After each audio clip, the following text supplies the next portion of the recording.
ఇల్లు ₹1,00,00,000 అమ్మకానికి పెట్టిరు. ఏ రకంగా అమ్ముతారు? తాతల నాటి ఇల్లు అమ్మనికి ఏం రైట్స్ ఉన్నాయి మీకు? నువ్వెవతివే అనేసి అంటది మా అత్త. ఎవరిని? ఇంటి కోడల్ని కాదా? నీ కొడుకు పెళ్ళాన్ని కాదా? మాటకు ముందు వెళ్ళిపో అంటే నువ్వు కూడా ఒకప్పుడు ఈ ఇంటికి నేనైతే ఎట్లయితే కోడల్లో నువ్వు కూడా ఇంటి కోడల్వే. నీకెంతైతే హక్కు రైట్స్ ఉన్నాయో ఇంటి కోడలుగా నాకు కూడా అంతే హక్కు ఉంది, నాకు కూడా అదే రైట్స్ ఉన్నాయి. నువ్వెందుకు నన్ను ఊకే మాటకు ముందు వెళ్ళిపోవే అనేసి అంటావు ఇంట్లోకెళ్ళి? నువ్వు మామని చేసుకొని ఇంటికి వచ్చినందుకే కదా ఇంటికి కోడలు అయినావు. నీకు ఒక్కదానికే ఉన్నాయా రైట్స్? నీ కొడుకుని పెళ్లి చేసుకొని నేను కూడా ఇంటికి వచ్చిన లేచిపోయి రాలేను కదా నీ కొడుకెంబడి నేను అవుననంగా 100 మందిని కూర్చునబెట్టి పుస్తక కట్టించుకునే కదా ఈ ఇంటికి వచ్చిన నేను.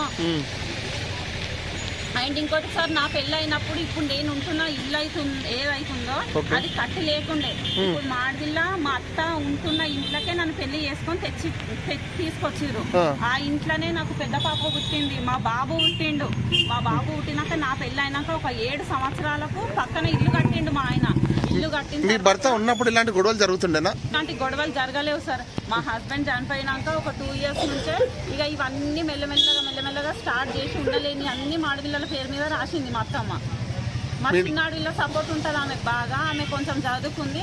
ఆ ప్రతిసారి ఏదో ఒక రూపాన లెటర్లు రాసి ఇస్తారు.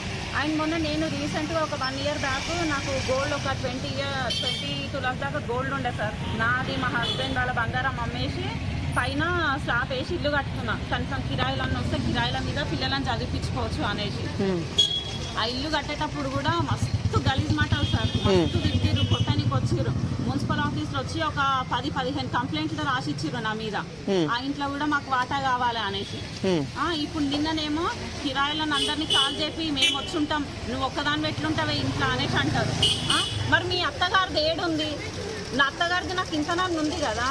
సావిత్రి అంటా ఉంది, ఆమె భర్త సంపాదించింది ఏడుంది? వాళ్ళ అత్తగారిది ఏముంది చూపియాలి నాకు. నేను వంశానికి ఉన్నానే అంటే వంశపోని పెళ్లి చేసుకున్నావా నువ్వు? వంశం పేరు నిలబెట్టుకోనికే కొడిచేత వంశపోని పెళ్లి చేసుకున్నావా నువ్వు? అసలు ఏడిపోయింది నీ మొగడు? ముస్లింని పెళ్లి చేసుకున్నావు, కొడిచేత వంశం పెట్టుకున్నావు. ఏ రకంగా పెట్టుకున్నావు? నా మొగడు ఎవరు పుట్టిండో వాళ్ళని తీసుకొచ్చి చూపియాలి నాకు.